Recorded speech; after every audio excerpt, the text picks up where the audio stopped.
The Buffalo Bills win a close one, taking down the Jets 20-12. You are now listening to the Watering Buffalo podcast with your hosts, Justin Goddard and Andrew Chang.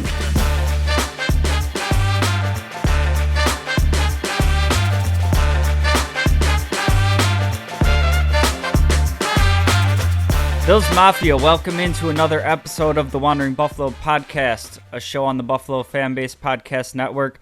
My name is Justin. I will be your host tonight. This episode is brought to you by 26 Shirts. We've been talking about 26 Shirts for a while now. If you haven't done so already, check them out. Perfect time to check out 26 Shirts if you haven't yet. Get some last-minute Christmas gifts, some awesome Bills t-shirts, and you have the benefit of knowing that you're helping a good cause. 26 Shirts doing a ton of work in the community. So really you get some awesome gear and support some awesome causes at the same time. Episode is also brought to you by BetStamp. Gambling is legal in New York now. So if you're trying to make some money, you're looking at betting some sports, go ahead and check out BetStamp. They're going to let you price shop all your lines. If you're going to be betting anyways, might as well shop it around a little bit and get the best bang for your buck. Best return on your investment. So check out BetStamp. Tonight we're going to be unpacking the Bills' victory today, beating the Jets in Buffalo by a score of 20-12. And start by saying that this was not a sexy game at least for how we're used to this team winning. A lot of the times it's kind of the defense just doing their job enough, giving the offense some extra opportunities, and the offense capitalizing on that and really being the focal point of this team. Today, while it wasn't, the most exciting game to watch, like I said, the sexiest game out there, it showed a different dimension to how this team can win games that I think we all knew existed, but we haven't really seen a ton of this year. A lot of the games have kind of been, the close games have been kind of shootouts where the defense, gets a key stop at the end and puts the ball back in the offense's hands, and Josh Allen and the guys go out there and take care of business. This game was kind of almost 100% the defense. We didn't really have a ton going on offense. I guess one of the bright spots for me was we got to see some extended work from Sam Martin. That was going well. He was punting great today. And then we had the block punt, which was not fun to watch, especially in the situation where it happened. We'll dive into that a little bit more later. As always, I'm going to start out on the offensive side of the ball. We'll start with Josh Allen, and all of these offensive stats are going to kind of reflect what I talk about with Allen here, and that is, kind of a low number game for Allen that we're not used to seeing, and we've seen some pedestrian numbers from him, and at this point with Allen, it's become like 225, 250, and some 40 yards rushing is kind of like his ho-hum day. Today we saw just over 50% completion, 16 of 27 for 147 yards, and a passing touchdown. Added another 47 yards on the ground on 10 carries with a rushing touchdown.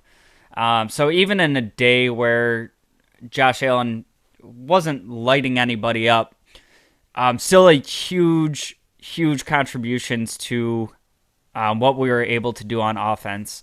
Obviously, that touchdown right before we go into halftime to Dawson Knox, just a beautiful quick drive put together and just able to get, I was looking for any points on the board at that point going into the locker room, and to come away with 7 was really huge there. And we don't really realize how huge it was until we see the final score of the game. I personally thought this was going to be a game where it felt like we were due a turnover. I thought we were going to come out of half, get a turnover, and kind of just stomp on the gas and never look back. But that never really happened today. it's not lending me to a ton of concern about the Bills' offense or the play calling or anything like that. This is the type of game where I'm going to give credit where credit's due, and the team that the Jets are assembling, they're putting together a really good defense. They're putting together a ton of pieces on the offensive side of the ball, kind of just looking for a quarterback. And Mike White looks like he can be that guy for a little bit, maybe a bridge. Who knows what happens with Zach Wilson at this point. But that's a team that we talked about, as well as the Miami Dolphins, who will be facing next week. We were talking about in the offseason that they're not these same old teams that we've gotten used to, where they're just kind of the bottom feeders. I mean, honestly, down there with our own Buffalo Bills, with the Patriots reigning supreme, it seems like the Bills got to enjoy like 2 years of being the class of the division, and the Jets and the Dolphins in particular are really on a quick turnaround right behind us now. But we're going to stick on the Jets right now. And I really like the team that Joe Douglas is putting together there. I think he has a competent coach in Robert Saleh, and that defense is legit. So, yes, our offense struggled today, but this was a game where we needed the defense to kind of feast on their inferior offense and kind of keep it close for us all game so the offense could do what they had to do to take care of business. So kind of pedestrian numbers, and that's going to carry over into the run game, into the passing game. And we'll get into Singletary, 8 carries for 39 yards. James Cook, everybody kind of wanted to see what he was able to do today to follow up that performance that he had last week with over 100 yards from scrimmage. And we saw him get 4 carries for 6 yards, both minimal contributions in the passing game. Singletary had a drop that was a pretty key drop towards the end of the game. I do put some blame on him for dropping the pass, but I didn't like the play call to start with. Kind of Jets are getting a little bit of momentum, and you're trying to crush some clock out, and you're throwing it to Singletary. I mean, it should have been a catch. He should have stayed in bounds, and the clock should have run. It shouldn't be something that we talk about, but I get it, not wanting to be predictable in those circumstances, but also kind of just run the ball a few times, steal as much clock as you can, and kind of put the game away. But we didn't see that, and there was another call late in the game with like a naked boot for Josh Allen. He's trying to find Knox, and my first watching of the game looks like Knox was the only one running a route, and I had to text my buddies like, I think there was like two and a half minutes, something like that, left in the game, and we come out on first down and we're throwing the ball. And it literally is like a play that I call in Madden when I'm like trying to bury the team a little bit more, and they're expecting runs, so I'm gonna do this tight end seam off of play action and just gouge them down the middle.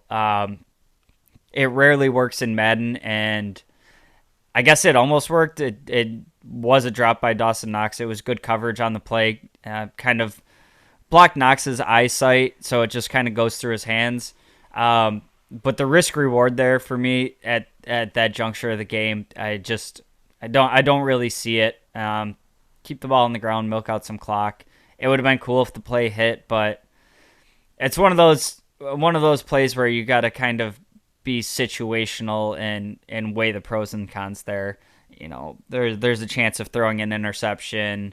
They're getting the ball with great field possession. And look, this game ends up being an 8-point game. Any little mistake there, Josh Allen, them not falling for the play action, him taking a hit and fumbling it on that naked boot. There's nobody there to stop somebody if they're picking up a fumble and running it back. So I'm typically all for the Bills being a little bit more on the aggressive side in a game where you've kind of struggled with the defense across from you all game, and it's been this defensive stalemate all game. Not crazy about, trying to hit some home runs when you have a decently safe lead and you can kind of crush some clock and make it difficult for them.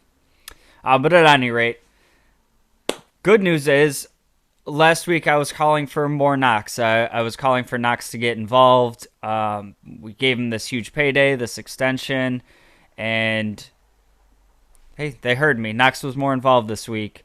Did have that drop that I just mentioned. Ends up getting 4 catches on 7 attempts for 41 yards and a touchdown. And I would be very pleased with that line if it was kind of complementary to the rest of the team. The concern pops up, and again, I said it at the top, it's all going to kind of flow with the day that Josh Allen had and the defense that the Jets have. But our other top receivers, we had Diggs, 3 catches for 37 yards. Gabe Davis, 3 catches, 31 yards. And McKenzie ends up with 3 catches for 21 yards. He did also have a couple drops, and they were a couple key drops. One of them in particular being, I believe, is 3rd and 2 deep in the Jets' end, and we end up kicking a field goal there. Definitely would have been a first down, and just kind of unfortunately stalls out the drive. This has kind of been my battle with McKenzie. He does make his contributions. His speed is valuable, but there's just been a degree of unreliability in the passing game, and in a game that ends up as close as it was, one play like that can change the tide of the whole game. You get 3 there instead of 7, and who knows if the Jets are able to put something together on that last drive, all of a sudden we're talking about the possibility of overtime. Just kind of leaving points on the board. And, I understand it's the NFL and the defense is paid to make plays too. But kind of those unforced errors that lead to points being left on the field. Now, I can't tell you that the Bills would have scored a touchdown there had he converted that first down. The odds just go up from that point. So it's a little challenging. I've been calling for seeing a little bit more Shakir. I think we've given the opportunities to, like, James Cook. Kaiir Elam got his opportunities early in the season, and I think it's time that we see some Shakir. And who knows? Maybe he's not ready, and maybe it doesn't go well. But in the limited action that we've seen from him, we saw him get 1 target today, and he drew a penalty on it. We saw him get a few targets earlier in the year and have some success. So, I mean, to me, love Isaiah McKenzie, and I don't want him fully taken out of the offense.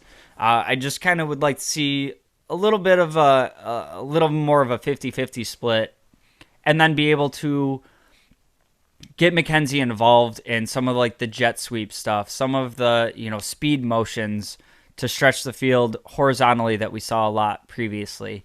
It seems like the more he is a regular contributor on offense, more of a standard receiver, the less we see of that. And we did see, a couple carries from him today.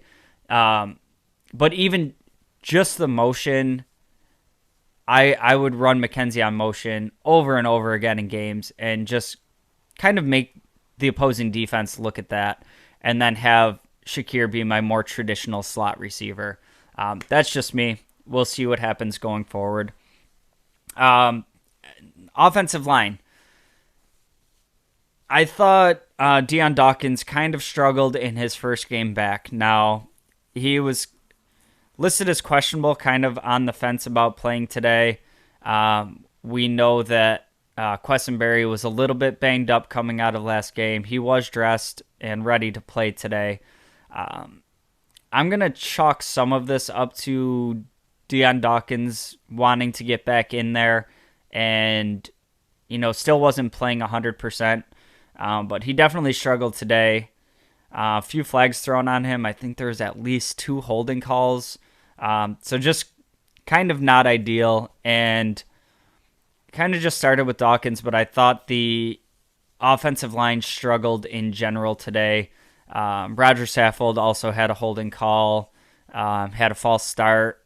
Mitch Morse, I thought, had some good points and some bad points. I think Quinnen Williams going out kind of early in the game was quite the blessing for our offensive line, because he is an absolute problem in the middle there. And like I said, seems like we were kind of struggling overall with their defensive line. Spencer Brown, I know I saw at least 2 replays where I saw him get away with a hold. End up giving up 3 sacks to Josh Allen, and obviously not very many running lanes open for the production that we had on the ground today. So I was kind of hoping this group would be, a little fresh, a little healthier, coming back from, having that mini bye week, hoping the team in general kind of looked a little fresh. The offensive line definitely struggled today. But again, playing against an actual top caliber defense, and the offense as a whole was able to get enough done to win the game. So I'll take it. They're not always pretty, but a win's a win. This isn't a game we're going to be thinking about as we get into the playoffs. Bills Mafia, it's your boy Justin from the Wandering Buffalo podcast, here for our friends over at BetStamp. If you're not familiar with BetStamp, it is a line shopping app for all sports betting that's going to help you get the best odds when you're placing a bet. So think of BetStamp as like a Trivago or Expedia for placing bets. So it's going to search across all the major betting platforms and make sure you're getting the best odds. So if you're going to be doing sports betting anyways, why stick to one gambling app when you could get better odds going across multiple platforms? You want to make sure you're getting the most return on your investment. BetStamp also lets you track all your previous bet history, see what's working for you, what's not working, what trends may be emerging. Make sure that you're making the most educated bets you can going forward. Check out BetStamp today and start cashing in on your bets tomorrow. And before we go to break, just want to talk about the special teams units. Tyler Bass continues to have a great season. I had some concern going into this game, seeing the weather before it started. Not a kicker's dream come true.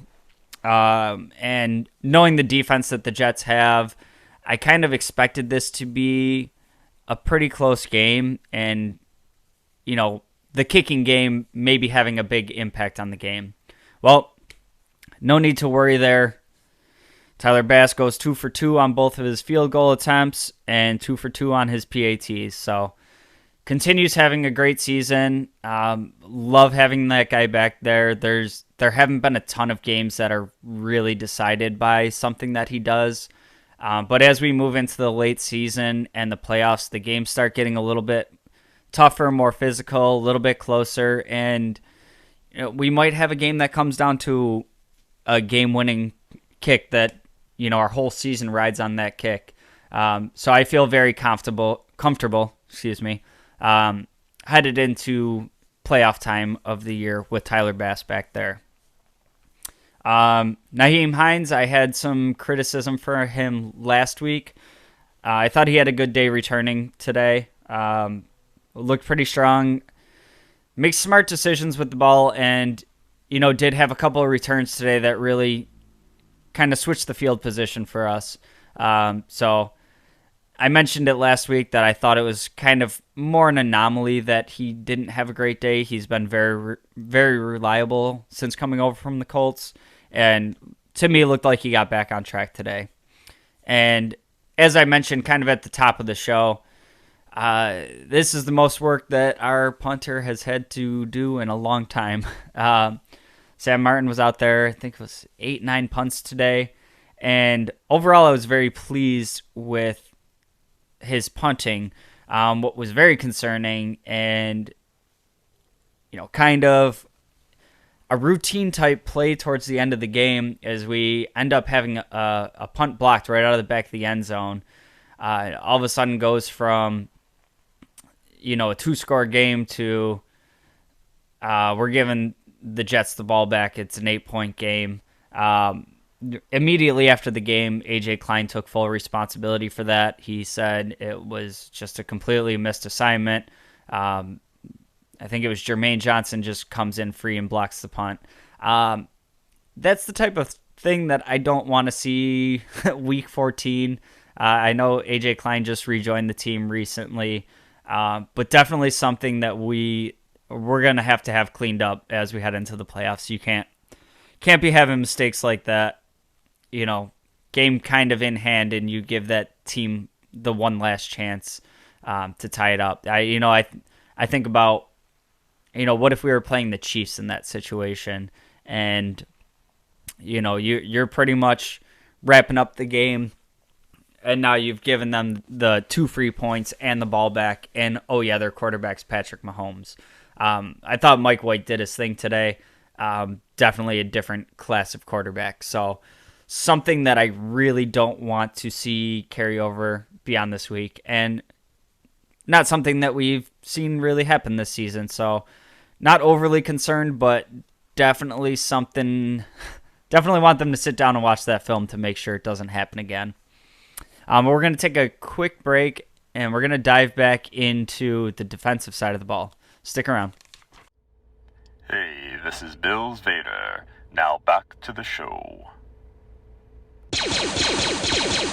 Welcome back, and thank you again for joining me on today's episode of the Wandering Buffalo podcast. Again, this show is brought to you by our friends at 26 Shirts and our friends over at BetStamp. If you haven't done so already, go ahead and check them out. We're going to dive back into this episode, and for me, we're going to talk about the stars of this game that led the Bills to victory. Obviously, the offensive side of the ball wasn't super potent today.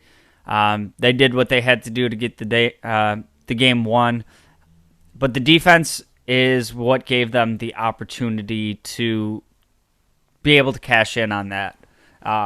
In particular for me today, it was the defensive line, and what's the story in Buffalo this whole week? We go from Von Miller's out. We all saw that on Thanksgiving. We immediately thought, that looks like an ACL. Worst case scenario. We all mentally prepared ourselves for that news, and then it starts coming out. Von Miller on his podcast saying I'm going to be back by the Jets. Maybe not the Jets, but worst case scenario, Dolphins. I'm going to be back. And then just kind of some reports coming out confirming that, it looks like a meniscus tear. Might be able to play with a brace, might need a surgery, could still return this season. We see Brandon Beane put Von Miller on the IR, and he's like, hey, we're just going to give him the 4 weeks to rest. Should be all healed up by then, ready for a playoff run. Dope. We all got super excited for that, and as they go in to work on the meniscus, they find an ACL tear, and Von Miller's not only done for this year, but we're going to miss him for a good portion of next year too. So the story immediately becomes, what does our defensive line look like without him? Obviously, this is a team that made it to playoffs last year, was 13 seconds away from the AFC Championship, 1 game away from the Super Bowl, and that was without Von Miller, right? So we brought Von Miller in to be that missing piece, kind of that game changer when you really needed it, fourth quarter game on the line. All that being said, yes, we're going to miss Von Miller down the stretch here. But in the first game, without him here, great performances from the defensive line. Greg Rousseau in particular, shout him out. He had 2 sacks. He had a couple batted passes. He's sound in run defense. He was getting after Mike White, Joe Flacco, whoever was in there. Groot had a great game, and it really looks like he's starting to blossom. We've seen it happen throughout this season, and the name that comes up the most, and who do we need to step up with Von Miller out? Most people are going to tell you it's Greg Rousseau, and I thought he did exactly that today. My guy Shaq Lawson, gave him all the praise I could last week just for how fundamental he is as a football player, how he's always in the right spot. He jumps in and adds a sack today. We saw an AJ Epinesa sack today. Ed Oliver up the middle, just causing problems. Had a couple hits on Mike White. Daquan Jones doing his thing in the middle. Recovered a fumble, key fumble. These are all the things that we're talking about, giving the offense those extra opportunities when they were struggling. Now, we did give up some chunks on the ground. Zonovan Knight has 17 carries, 71 yards, and a touchdown. And that doesn't look, like they really shut him down on paper, right? We're looking at a guy who had over 100 scrimmage yards last week. A team in the Jets that last time we played them just, 4 or 5 weeks ago, had almost 200 yards on the ground. So that the turnaround from then to now, night and day. And some of the players that we were missing in that game, obviously, Trey White's in the fold. I believe Milano missed that game, maybe Edmonds. I know Poyer was out. As we're still dealing with a ton of injuries on defense, we are getting some of our guys back, and it's a hell of a lot better of a defense when we have Jordan Poyer in there instead of Jaquan Johnson. When we have Matt Milano in there instead of Terrell Bernard, and I think this team has amassed a good amount of depth, and it's a team that can play through kind of an injury or two. It's when you have backups playing at, 7 of your 11 positions, whatever the number was. Hard to overcome a ton. So overall, I thought it was a good day for the defensive line, especially, considering the circumstances, playing without Von Miller. I thought we had a lot of players step up, in particular Groot, but Shaq Lawson, Epinesa also contributing. And Ed Oliver, I think, is going to be a key piece down the stretch here for the pressure that he's able to generate up the middle to kind of make up for the little bit of the difference in lack of talent from the edge. The linebackers, I thought, both had a pretty good game.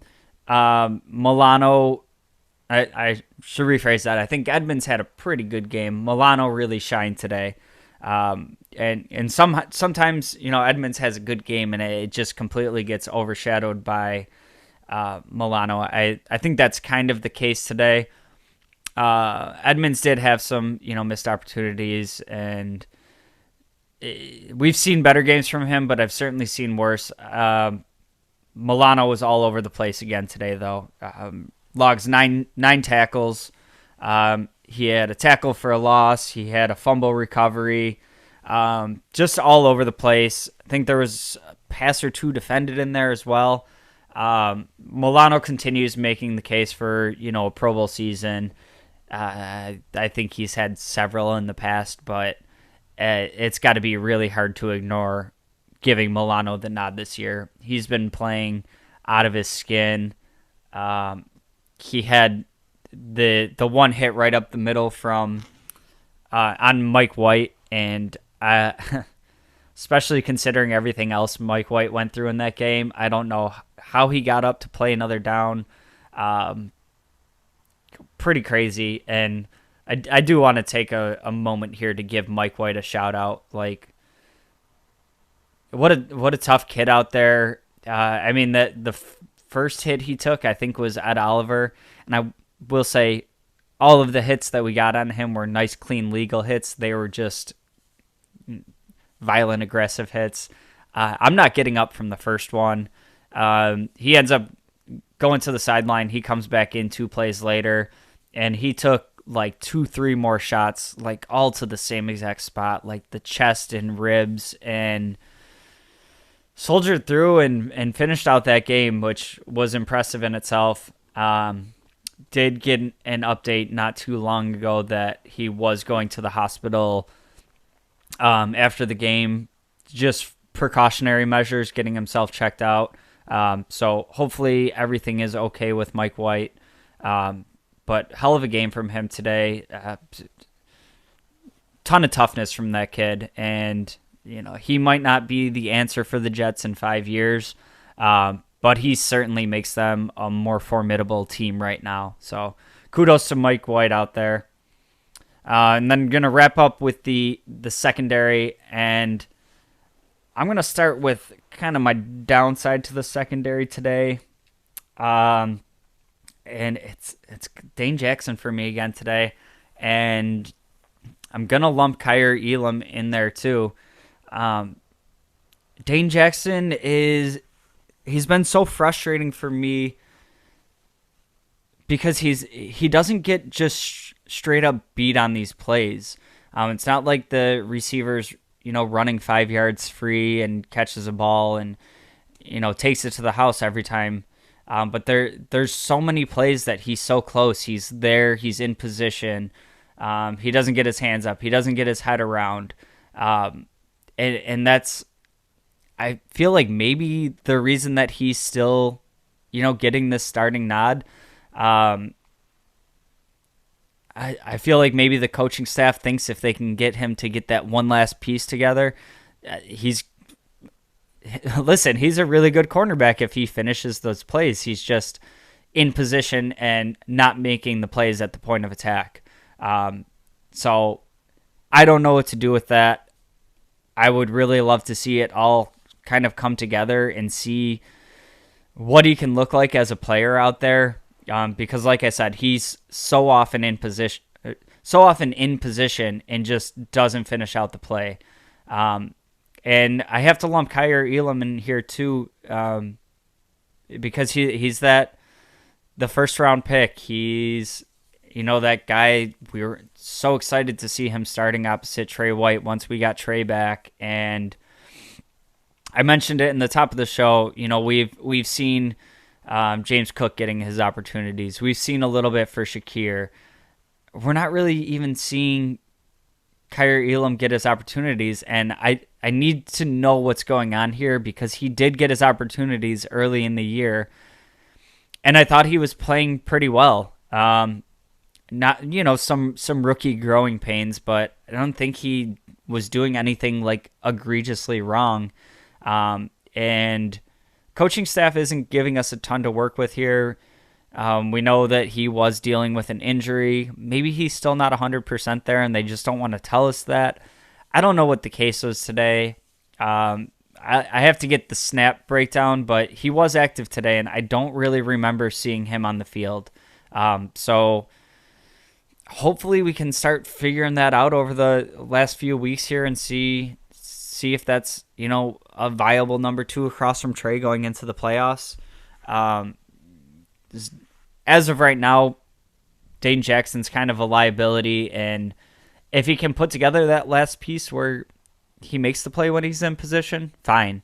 But if he continues to not make the play at the point of attack, that's going to spell trouble for us in this playoff stretch. Trey White, I'm not going to pile on Trey White here. He's obviously, like in his second game since returning, and it seems like they kind of wanted to ramp him up slowly, kind of based on injuries. Whether he was, fully ready to go or not, he kind of went right back into playing pretty much 100%. I think he struggled a bit today, and he's lining up across from Garrett Wilson an awful lot today. That dude's been taking the league by storm. What I do like about Trey, and this is something that I've always liked about Trey, typically he's on the receiver like glue, and he's making the plays, or he's in zone and he reads the quarterback and falls off his man, goes and makes a pick. Didn't see like that type of play today. But what he always does so well is he keeps the play in front of him. So even if he's allowing a catch, the play's in front of him. He's like forcing the ball back inside. He's forcing the receiver out of bounds, but giving his team an opportunity to rally around the ball and make the tackle. So I thought he had a little bit of a tough day out there. I think these days are to an extent to be expected as he's, getting back into form, coming off the ACL. Hopefully we get to, pre-Thanksgiving of last year Trey sooner rather than later, because that's an absolute game changer for the defense.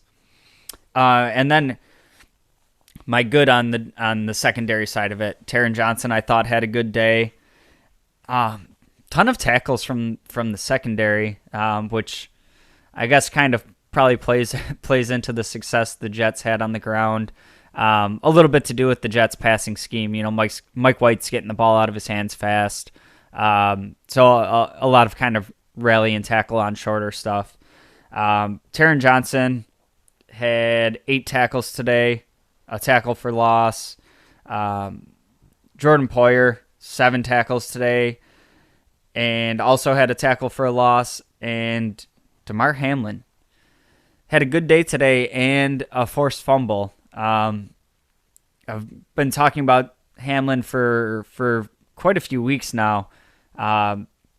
Not quite Micah Hyde. Not many people are.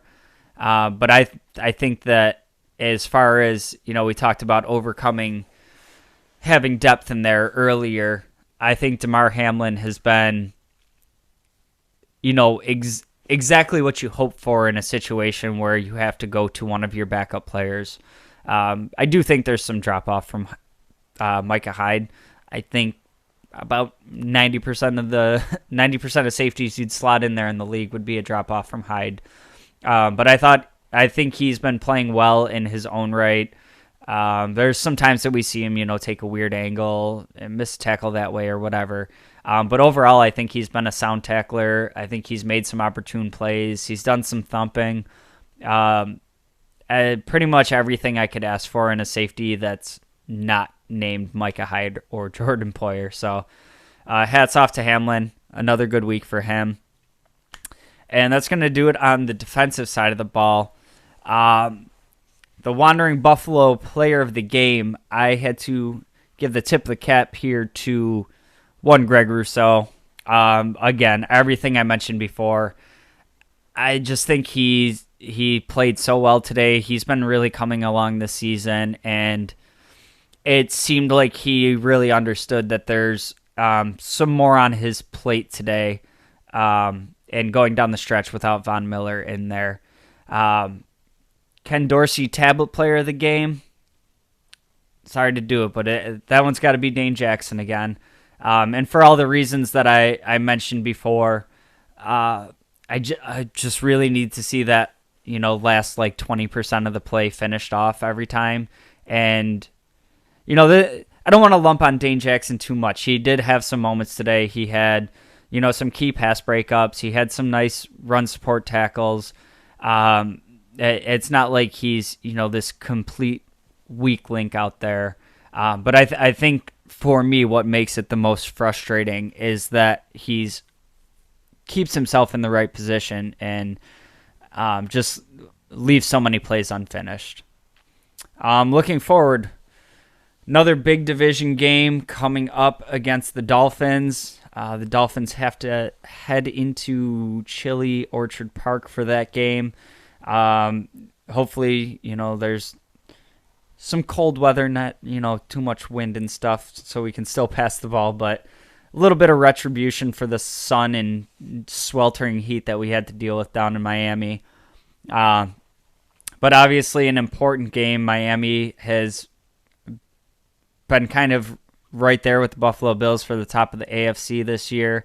And they already have one win on us. So we knew going into this stretch of games, we had 3 consecutive division games. We took care of business in the last 2 after starting out 0-2. So hopefully we can take it to the Dolphins next week and really improve upon that record as we head towards the home stretch of the NFL season. But that's going to do it for today's episode. Thank you again for joining me. If you've made it this far, go ahead and like, share, subscribe, leave us a comment, tell a friend about the podcast. It really helps us out. And thank you again for tuning in. We'll see you next week. and hopefully it's going to be celebrating a win against Miami. Go Bills!